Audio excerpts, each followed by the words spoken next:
Ayan, nakuna na po natin ang update dito. Ito po yung pagdidredging ng San Miguel Corporation sa Ilog Pasig. Ayan, magkasamang borak at basura yung tinatambak nila dito hanggang dun yung sa dulo. So nakuna na po natin ang update dyan. Dadako tayo dun sa may Skyway, Stage 3, off-ramp patungong Top Roas Boulevard at yung on-ramp to South along Osmeña. Araw po ngayon ng Martes, ika-16 na po ng Setyembre, taong 2025. Let's go! Sinimulan ko to, walang naniniwala sa paligid ko. Ano? Yeah. Shoutout po sa lahat ng mga kasikat natin, Luzon, Visayas at Mindanao. At syempre sa mga solid kasikat natin na talaga sumusuporta sa atin, no? Sa mga silent viewers, ayan, sa mga hindi pa pag-subscribe, at syempre dumadaan din sa kanila tong mga video ko. Ayan, shoutout po sa inyong lahat. Kumukulog-kulog na naman ng malakas at kakatapos lang umulan din ng malakas. So, kanina pa sana ako nakapag-out sa trabaho ko sa Malacanang Park. Kaso nagpatila muna ako ng ulan. O dito mga kasikap sa update natin. Ito yung off-ramp patungong south, on-ramp patungong south at yung off-ramp patungong Top Roas Boulevard. Doon sa on-ramp, kumpleto na po yung mga steel girders na naka-install po doon.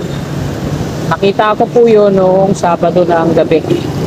So ngayon lang natin may update at mapapakita ko sa inyo.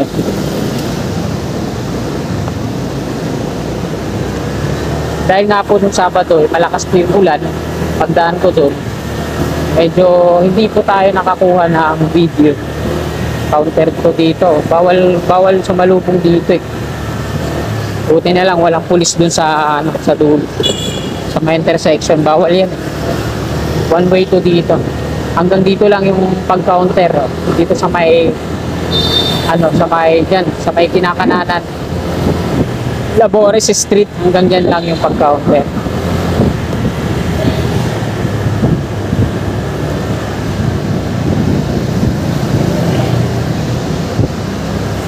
Ito po yung Labores Street. Dito po dumadaan yung mga lumang jeepney na namamasada patungo po yan ng Paco, Pedro Hill Street, Pedro Hill Station ng LRT.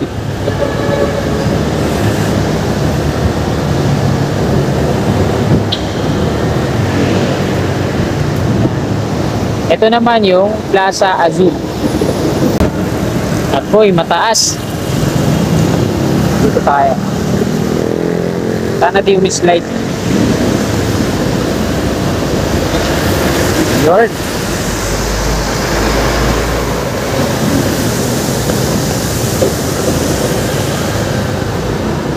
Ito po yung Plaza Azul ngayon, no? Kung nakalimutan na yata nila, sa bagay wala na yung si Hani Lacuna, hindi na siya yung mayor. Bago maghalalan talagang sure na sure yung mga tarpaulin nila dito na magkakaroon na i-rehabilitate ko, no? Gagawing Zumba, badminton court, basketball court. Ang natuloy lang, parkingan. Ginawa ng parkingan. Kaso wala nga lang bayad.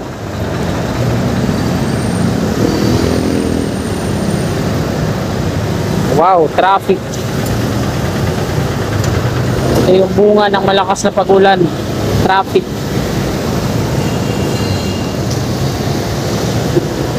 Hindi tayo makakakuha ng maayos na video nito dahil sa traffic. So, dito tayo makasingit dyan sa trailer truck. Sagad na sagad siya hanggang sa gilid eh.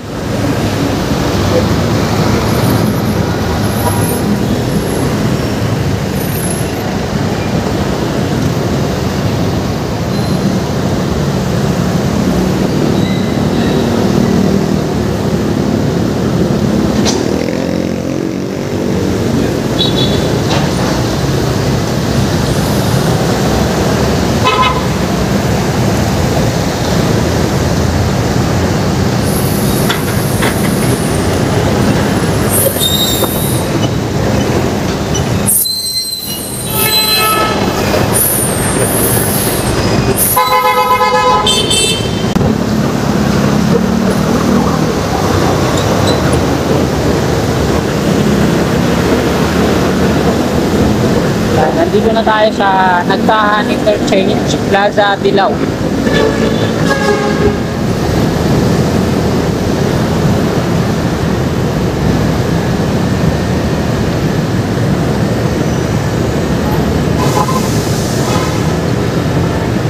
sila makapag-practice dun sa loob, lakas ng ulan. Kasi ilong sila dito sa may Skyway.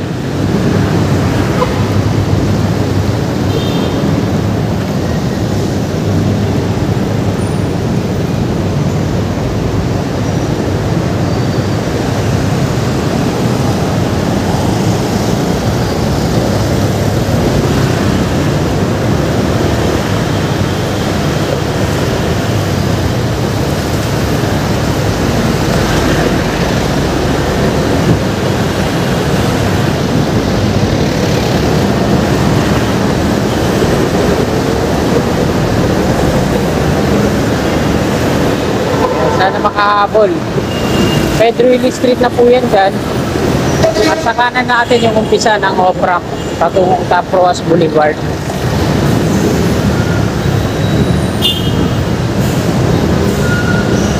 Ayan, ito yung unang pier na may net pa na kulay green. Ito yung pangalawa.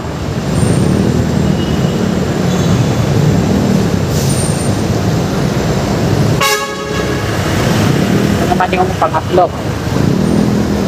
pangapat, panglima. Yan sa may panglima, ayan naman yung umpisa na steel girders installation. Bali meron na siyang 4 na span hanggang dun sa dulo, 1, 2, 3, 4. Ayan, ayan, kita sa kabila.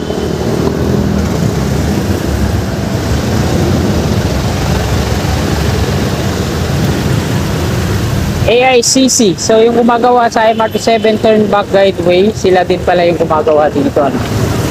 Ayan mga kababayan, pakita ko sa inyo. Tapos na yung girder installation sa kabila hanggang doon na. Ayan yung on ramp to south. Alam mo sa Menya. Tapos na. Noong Sabado pa nila in-install yan. Hindi ko lang na-videohan yung ganap doon. No? Kasi malakas yung ulan. Mababasa yung camera ko.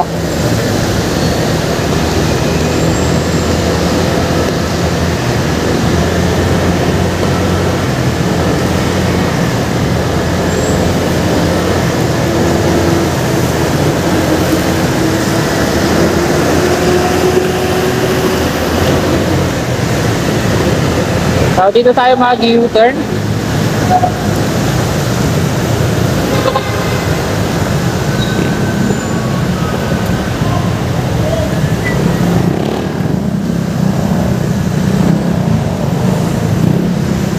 Quirino Avenue northbound.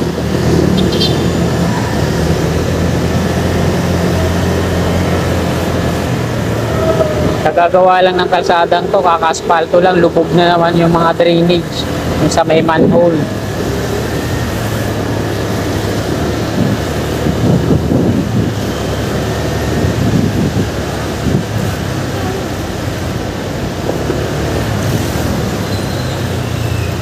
Ayan o. Hanggang dito na yan mga kasikap, yung mga steel girders yan. 4. Sagat na no. Tapos na. Ito naman, 1, 2, 3, 4. Yan naman yung Opera. So 4 na span pa rin. Hindi pa nadadagdagan. Quirino Interchange.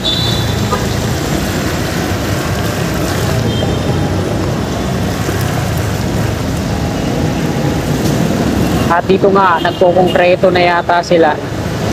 So, yung slab dito, 2 span bago magtulay. So, ito na lang, yung problema dito, hindi pa siya naiakit pero nakasabit na yung steel girder sa lifter. Ayan, pag-angat na lang.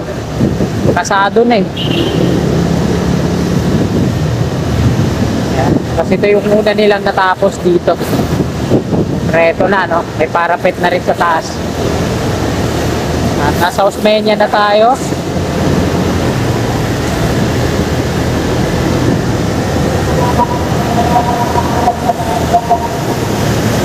Dito yung Meralco. Naayos nila yung kuryente. Kita nyo naman. Sa labas parang net. Octopus wiring yung mga install dito. So ayan mga kasikap. Hanggang dito na lang po itong video na to. Marami pong salamat sa inyong walang sawa itong pahit suporta. Lagi po tayo mag-iingat. God bless po sa ating lahat.